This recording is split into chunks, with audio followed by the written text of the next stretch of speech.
record too. All right, so thanks everyone for joining us today for the Alumni Career Chat on Institutional Research and Assessment.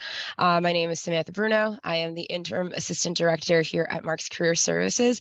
I'm joined here with Suzanne, the Deputy Director, and I'm very excited to have two Marxe alum across the different programs here at Marxe who work in institutional research and assessment. So first we have Piotr Kocik, and then we also are joined by Vitus Tindana as well. So just to get overview of the format of Alumni Career Chats, I know we haven't done one quite a bit. We're first going to have a few set questions from the questions that we received from your RSVP form. So I have a couple of those compiled at the top. And thank you all for submitting such great questions. As someone who is an HEA alum and in the institutional research track, I very much resonated with all the questions, and so I'm very excited to have this. And then we'll open up once for open Q&A towards the end here. Okay, so Peter and Vitus, I guess just to kick us off, could you just quickly introduce yourself and your roles, and I guess your experience at the Marxe School?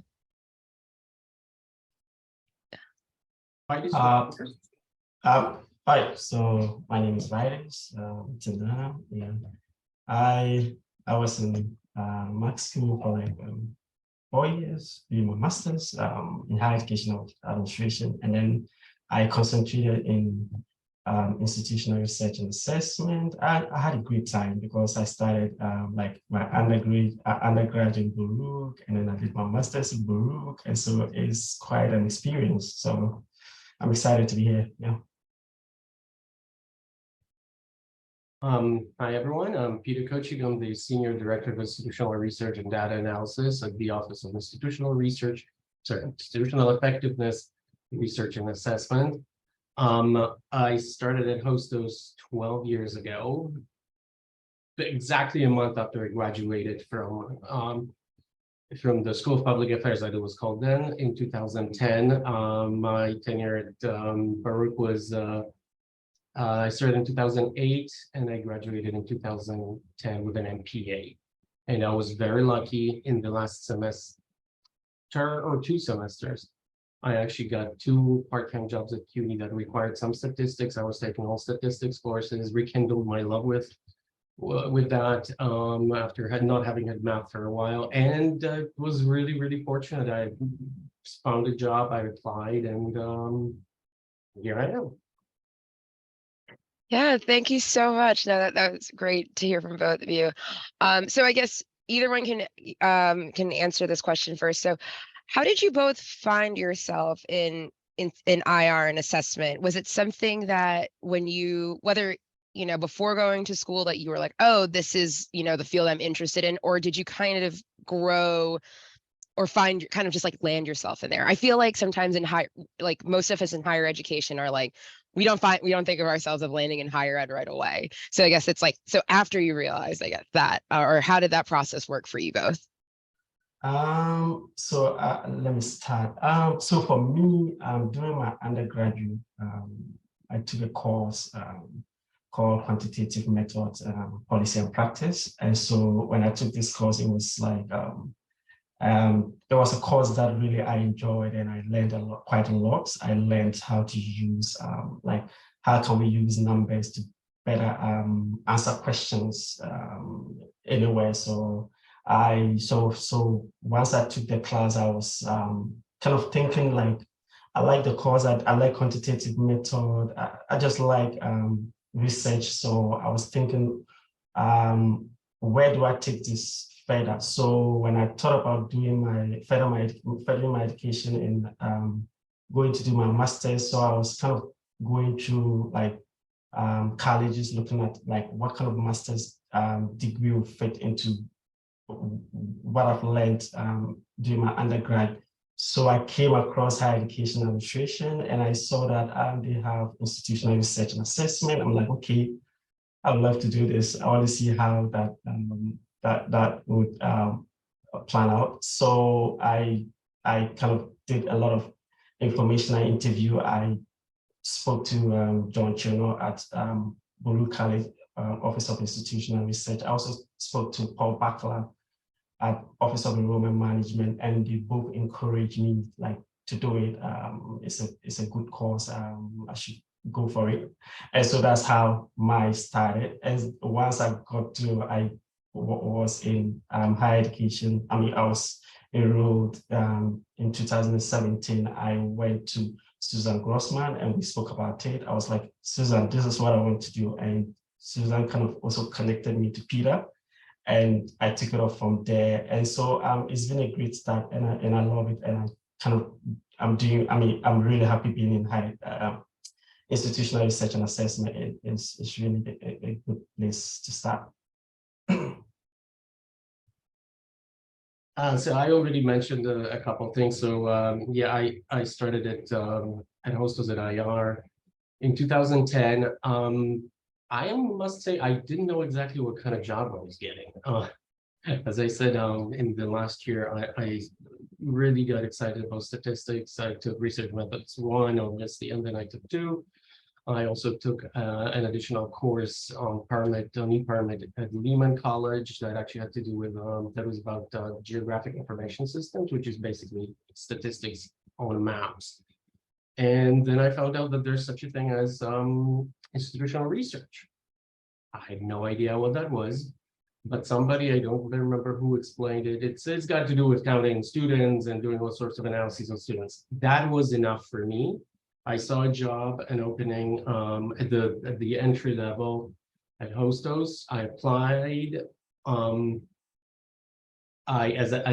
didn't know 100% what the job entails, and I know nobody probably does, but this was definitely a little bit of a surprise waiting to happen. And I started, and everything worked out fine. Turns out the surprises were mostly nice.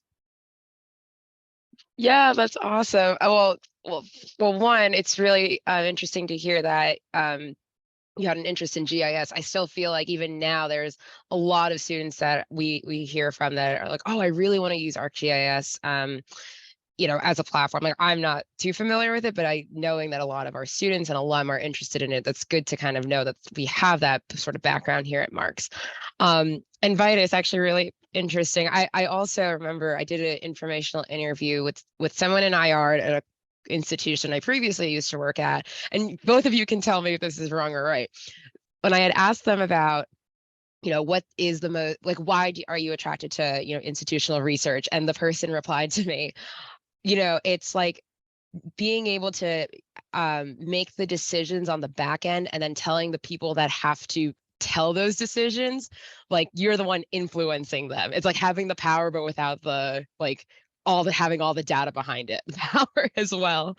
So that I always thought was very interesting.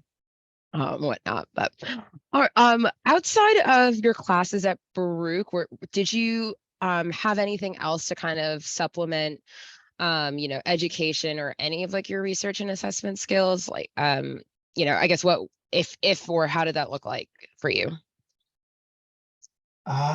So for me, outside of the classroom, so let me start by saying that, like, during like in the class, we kind of learn, what you learn is not too, like, it's just like kind of theory and a little bit of practice. But then when you go to the field, that's where you then put the practice, like, you have to put what you've learned into practice. So for me, outside of the classroom, I kind of decided to take some professional development, and I did it. I did one in EduCourse. I don't know if you know of EduCourse. And I also did LinkedIn Learning. So I kind of developed skills in Power BI. I also developed a little bit skills in R programming, and a whole lot of how to, like, use data to inform decisions.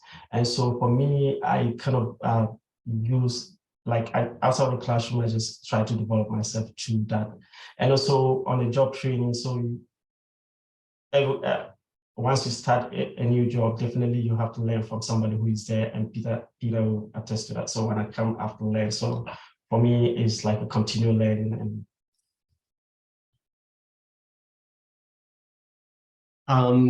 So I think I should say that when I went to Marxe to get my MPA, I really wanted to work in government. I am in a way because CUNY is a public institution, but I really wanted to just work in government, mostly on the city level. There were definitely classes at Baruch which prepared me quite well to knowing to this job. But outside of that, I must say I didn't have much knowledge that was higher ed specific. So when I started reading immediately, particularly about assessment, because that is that's really a canvas term for so many blank term for so many different activities. So I had no idea what that was. So I started reading, I started listening, I started asking questions. It took me about a year to kind of master the acronyms used at CUNY. I'm still learning, but yeah, and everything. I was lucky in the sense that when I was starting, we were just transitioning to CUNY first, which I'm sure most of you know is the student information management system. That really is the driver for all. Peter, you muted yourself. Sorry. Sorry, turns out the space bar. So yeah, so as I said, started reading, started asking questions. Yeah, that's great. Actually, well, it's funny that you mentioned CUNY first, because I'm pretty sure, well, Vitus, you probably had the professor, and pretty sure everyone here on this call has had Professor Spalter, who talks about CUNY first, and you know the implementation of, yes, and he's still teaching in our program here. And I don't have everybody on gallery view, but I'm pretty sure I saw either everyone just laugh or take like a, oh wow, like everyone here. Well, right. That's the best person to know, because Spalter was there from the very beginning, and I think he's about the only people that who really understands what the systems. Right. I'll let him know. We keyed him into today's chat as well. Hashtag Ron Spalter. Hashtag Ron Spalter. That's great. Okay, so we had a couple questions about you know, assessment itself and program performance. So I want to start off by saying, what do you find is the best way to organize an assessment plan? And I want to take this in two directions. Do you, well, one, do you two have different approaches to when you're kind of thinking about assessment, even though you know you're working on the same team? And then two, does that look different for, let's say, an academic department that's asking for an assessment? Or let's say perhaps it's a student service, student support, or anything like that, if you get those requests? Do you want me to take this one first, Vitus? Yeah. So one thing that I need to mention is that neither one of us right now works directly on assessment.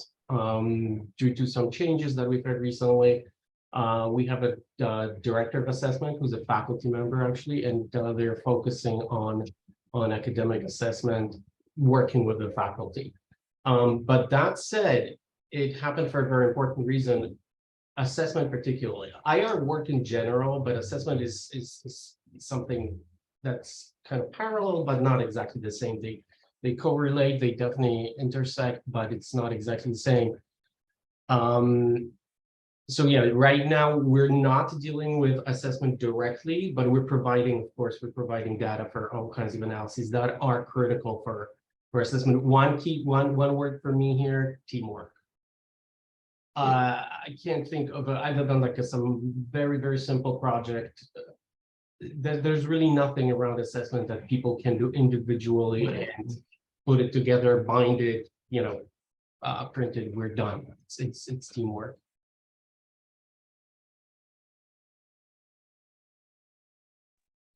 Okay, so yeah, Vitus, did you have anything else to add to that? Not really. Peter just made it clear.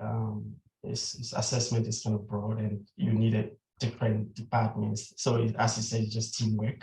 Yeah, and if you want some more details, I mean, assessment at Hostos is really intertwined with strategic planning, and that we're also an integral part of assessment still. And my assessment but my background assessment is quite extensive. I actually ran most of the assessment activities here here at Hostos for a while. And so yeah, it's intertwined with the strategic planning, and that's in turn intertwined with the CUNY strategic planning. So basically all the data that are produced kind of are reviewed and used on a periodic basis. Okay, I see. So that planning and even our accreditation efforts everything is all into it. So all the assessment activities are kind of driven by those. I see, I see. So with the question, I guess, if I reframed it just to focus it on the work that you do, would it be more appropriate to say, like, how do you, I guess, when you're given a project to do some research, collecting data, how do you approach that differently? Depending on what the project is. Like, I guess I'll take it both. Do you two personally have different ways of collecting data? Like, I know, like, I'm very big on Excel, like Suzanne is a very big networker, like that sort of thing. So we kind of have like that, that good mesh. Yeah, I guess, is that more of like a better question posed? So are you asking about like the tools that we use? Yeah, tools, and I guess like sort of the process that you two work like as a team use to kind of get the research and get the project done that you need done. Yeah. I can go first again. Sorry, I'm just offering. Vitus has been at Hostos 3 months. Yeah. So some of the questions, I'm sorry, I'm not trying to take this time, but I might answer it. So right now, I don't think we have very different methods of approaching any kind of project, because right now Vitus is very much observing what's happening and trying to see how he fits in there. Of course, we're always open at some new ideas, so he's welcome to bring in some of his suggestions. But I would say right now, especially with like approaching new projects, we're going to be following similar methods. We'll discuss it first and then decide who does which part. And my job is to ensure that Vitus gets the kind of work to help him grow, to help him understand, and it's not the pieces. So in the end, like sometimes it works that I will take the most mundane pieces and I will work on those. Vitus might give them more meaty stuff so everything is about, you're right, everything is about sharing responsibilities, but in the end, the final product has to be kind of unified. But we're not there yet. In terms of this particular relationship, we're just starting to establish those. Absolutely. Vitus, did you have anything to add? Yeah, so right now I'm just underlining Pia, trying to understand what we are doing here, and then the skills I'm coming in with from a different institution. How do I also incorporate that into what we have here and then improve how we work? So right now I'm just studying him, and things are going great. And so yeah. Yeah, absolutely. No, that all makes sense. That really helps. All right, so I have like one last two-part question, and I'm going to open it up to the floor for anyone else who has questions. So I guess, Peter, you kind of alluded to this already, but I get the two-part question was, what are some of the goals or research projects that you're advancing at Hostos right now? And the second part is, what are some of the projects you would like to do? Like whether you'd like to see, like to lead. We all know that we all have those projects on the side, like, oh, we're going to get back to it. I'll just give you a one sentence of background, then I'll give the floor to Vitus, and then if there's time, I can add to me. So our major project right now, our main project of focus right now is building a bunch of, or basically starting a system of dashboards, and we're using Microsoft Power BI, Power Business Intelligence software for that. And that is actually, that is Vitus, that is his forte. While he's learning some things on the job, this is his background. He's already working on those. So he can tell you a little bit more about that project, but that's our major project for this semester and probably next. So yeah, building dashboard for the leadership. Vitus, do you want to talk more about other projects like this? Yes. So we are currently building a dashboard for leadership in the college-wide, and so currently we are we just finished building one, which is the graduation profile, looking at the number of this number of graduates on campus, and looking at it year by year, and we kind of finished building that. So now we are moving to student profiles. So we are looking at enrollment, looking at gender, ethnicity, and all that. And so that one is ongoing, and we have a couple of more to build. So as Pia said, it's going to be this semester and next semester that we are going to get that done. And also we are also thinking about having our fact book, which also is another thing that we have to develop, which we are in the process of developing. So these are the projects that I am leading currently, and so yeah, Peter is behind. I mean, helping. And if I may just add that, so in terms of projects, we're also coming off a very, very labor-intensive time. So I honestly don't know what I would like to, with some project that I would like to. I'm hoping that I will have some ideas, but we just, I don't think it ever ends, but the cycles are such that, of this reporting cycles are such that we've had a major accumulation since 2017. We started our strategic planning. We applied for the Aspen Community College Prize in 2017. Then we were working on our Middle States accreditation, which was finalized earlier this year. We're working on another Aspen application because we're considered again, we're on the top 10. In the meantime, we had strategic planning every year. So I haven't really had a chance. And as you can imagine, all this are IR heavy. 90% of the job is to write about some sort of data, which is still way more work than providing the data, but the data are critical. So we've just been swamped with that. Vitus's BI project is something that I'm hoping will also kind of wake me up a little bit more to what's happening. Because right now, I gotta say, I've been involved in all those special projects so much that I haven't had a chance to think about it.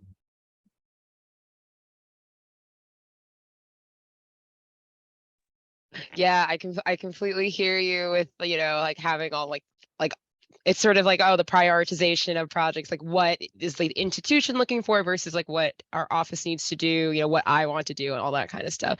But I actually will ask one more question, and sorry, I'm getting selfish. You mentioned recently that assessment was sort of taken out of your office, or it's being separated because of the strategic plan. I guess, what has that transition been like for, I guess, your office? Because right now I know, like, especially at Marxe, we lump, institutional research and assessment together. So I guess, what has that transition been like for you? And then also, what is something that like people should know about the differences and in separating those two out?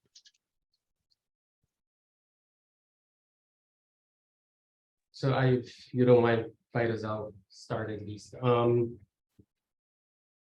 So the decision to split assessment from IR, we have been considering that for a while, but it happened with the arrival of new administration. Our new president had a vision of doing it that way, but it was done in a way not to separate those two entirely. So right now we're basically part of a Office of Institutional Effectiveness, Research and Assessment, or OIERA, if you will. But there are two parts to it. I am the Director of Institutional Research and Analysis, which is the part where Vitus works as well with me. And we have the assessment part, which our colleague AJ, he's the director of assessment. So, and here's also what I would say to others: when you decide to have two separate offices, make sure that there's easy, unobscured, unblocked or any kind of way undisturbed communication between these two offices. I'm not saying those offices should be, you know, the same part of the same office, but it's definitely good. Now, whether all that can be done by the same person or the same two people, probably not. But I would strongly recommend to at least keeping those two offices in very close partnership, which is what we managed to do. Right. Like, I think, well, we're all very familiar with the idea that like higher education that can get very siloed. And so I think when we think separating out, it's like, oh gosh, like, is that going to be a silo or anything like that? So no, but you make a good point that like, the obstacles in the way, like there can't be really any obstacles in the way, even if, you know, with that split. So I really actually appreciate hearing that, that this is possibly like basically a case study on how, like, what not to silo out. So yeah, Vitus, did you have anything to add to that? So I think separating it also, even though my previous role, we kind of have it as one, and somebody's like in charge of that. But when I came here, it kind of separated, and I see that it's like there's coordination between the assessment director and Peter, which is so great. So we work hand in hand. He asks for data, we give him. He asks questions, we answer, and then we take it from there. And so it's been great. Yeah. Great. And then Vitus, actually, once you're a little bit more settled in, are there, I guess, aside from the dashboards, are there any other projects that you hope to kind of see happen? So I not right now. I don't like have I don't have a project that I would love to see happen. I just want to see what is like the project that we have, and maybe if I can make an input or at least help move the office forward, that would be something I'm looking forward to. Absolutely. Okay, we'll check in on you when you hit your 6-month mark. That would be great. Absolutely. Well, thank you so much. So those are all the questions I have. So Can I just mention one more quick thing? Yeah, for sure. Just speaking about assessment, there's a lot of confusion as to the definitions, who does it, how it's done, and it can be debated seriously forever ad nauseum. But the reality is that assessment is nothing else but program evaluation, if you will. And I'm sure a lot of you have taken coursework that these mentions that it not does it. So it is program evaluation, and depending on how data heavy it is, it necessitates the heavy involvement of IR, or perhaps less if the discussion is more from the pedagogy standpoint. So, but don't. If you're planning for an assessment career in IR, do not let the word assessment discourage you. That's really good to know. And like, especially like, I think something that we talk about in career services a lot is like, what keywords do you like stand out to people when they're looking for jobs? And, you know, I always like to kind of probe people to say like, okay, what are the keywords that also scare you? So yeah, kind of knowing that, like, what scares you, why does it scare you? And like, kind of being not afraid to say like, okay, this is why it does, this is why it shouldn't, like all that sort of stuff. So yeah, thank you so much.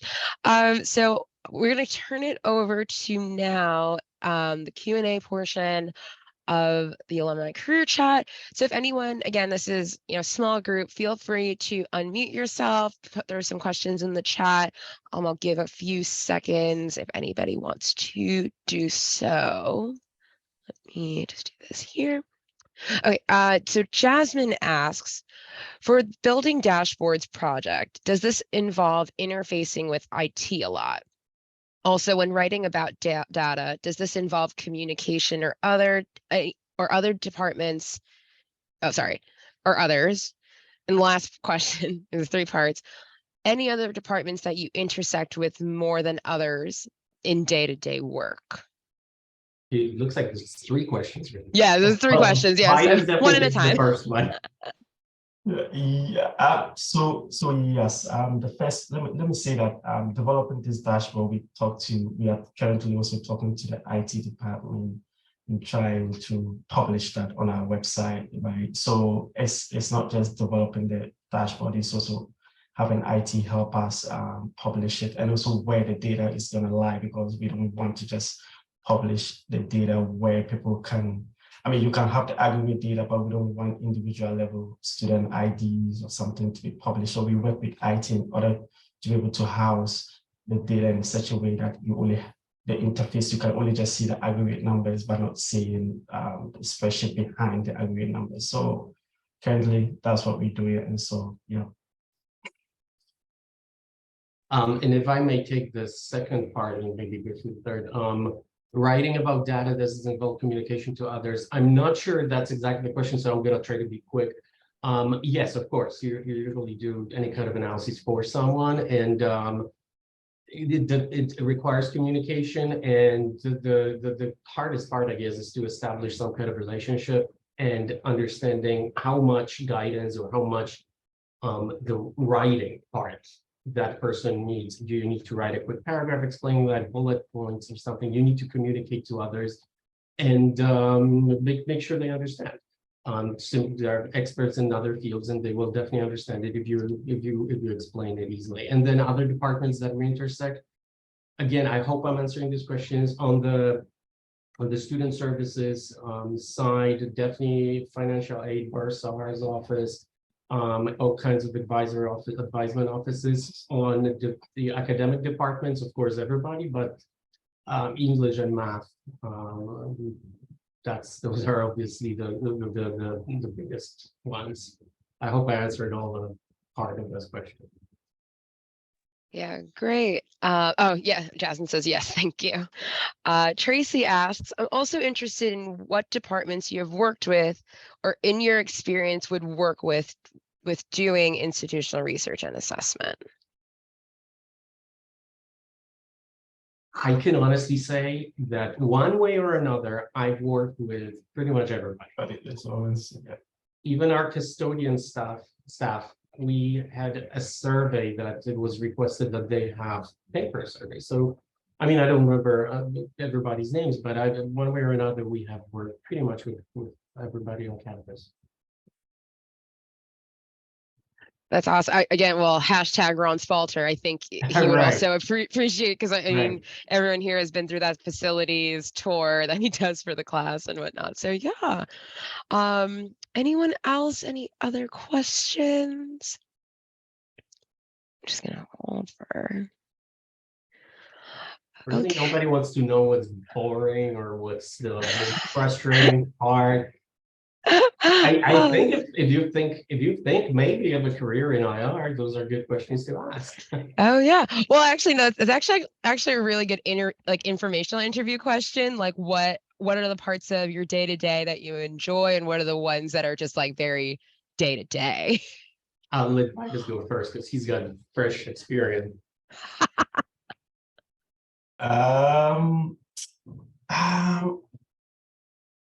This is, so I would just say sometimes it's like you come in and then you repeatedly do the same work. It's sometimes you get like, it's like you're doing the same thing, so you get like a little bit bored. But like apart from that, you pretty much you are busy all the time, because every single week or every other week you might get 2 requests, 3 requests. People are looking for data, people are asking questions. So you like, you don't, before you realize like everything, like you don't know what is, like you just have things doing and then you don't think about it. So I would say these are the 2 things that I figured, like sometimes like for me, like once a request comes and it keeps me busy, and then I try to forget about everything. So I just focus. So. To me, definitely one of the most challenging things, but I think it's mostly because of my personal, my personality. Trying to find and maintain a healthy mix between working with people and working individually. This job allows you to do both, and obviously sometimes there will be emphasis on one of those. And I noticed that a long time ago that sometimes you can get into a like a rut, like a groove of, oh, okay, I'm not spending enough time with people, or I'm not spending enough time with the computer. And it's really important to keep that in mind. So that for me, that's the biggest thing. And that entails communication and all sorts of things. Like if you look at the job description for IR, it might look boring because honestly, this is technically, I mean, you could argue this is a boring job. You look at numbers, you look at data, you look at the same sets, the same everything pretty much every day. Well, and it's true. And it's true. On surface, that's true. But underneath all that, there's stuff happening. And somebody mentioned it, the excitement of knowing things. So that's the thing. Like you are sometimes the very first person to know something. You are most likely the first person to know if your college is going to have a bad retention, which will affect enrollment, which will affect finances, and so on. So you will have that knowledge way more before everybody else. And that's, at least to me, that's not boring. If you think about what's happening behind those numbers, and that really, at the end of the day, we're dealing with our students' lives and their education, their careers. Like this is a real world thing. That makes me appreciate this job, and it makes it real. And it's far from boring if you keep that in mind. Yeah, that's like having all the power. Again, going back to that I wouldn't point. say power, but sometimes knowledge. And Yeah, the knowledge without power, I'm sure everybody knows, can be frustrating. But yes, it doesn't have to be. Fair. That is absolutely fair. I have a question. Just thinking about the job market for this space, and I remember working with Vitus and on his search at one point, and thinking like relative to say academic advising or even career services, where there's a plethora of jobs. My sense, and what's your take on this, is there's not that many jobs. Like each department is not huge, and so if you're trying to go into this space, I don't know, but correct me if I'm wrong. Like, or are there some schools that have very large offices like this? But yeah, just like, how do you break into this space? And I think Vitus, according to your LinkedIn, you went and worked in another state. And I don't know if like that was part of it. So yeah, just like the job market for this area of higher ed.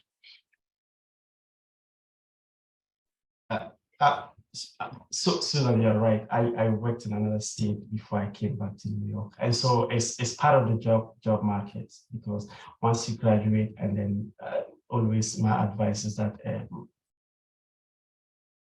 don't know how to say, but like you don't have to stick in one place, right? So because with the job market is not too like, it's not like other job market is kind of too small, so you need to look for it. So wherever it is, wherever you can find it, you just go for it. So that's how I thought about it. Like, I don't need to stay in New York forever. I know at a certain point I can come back.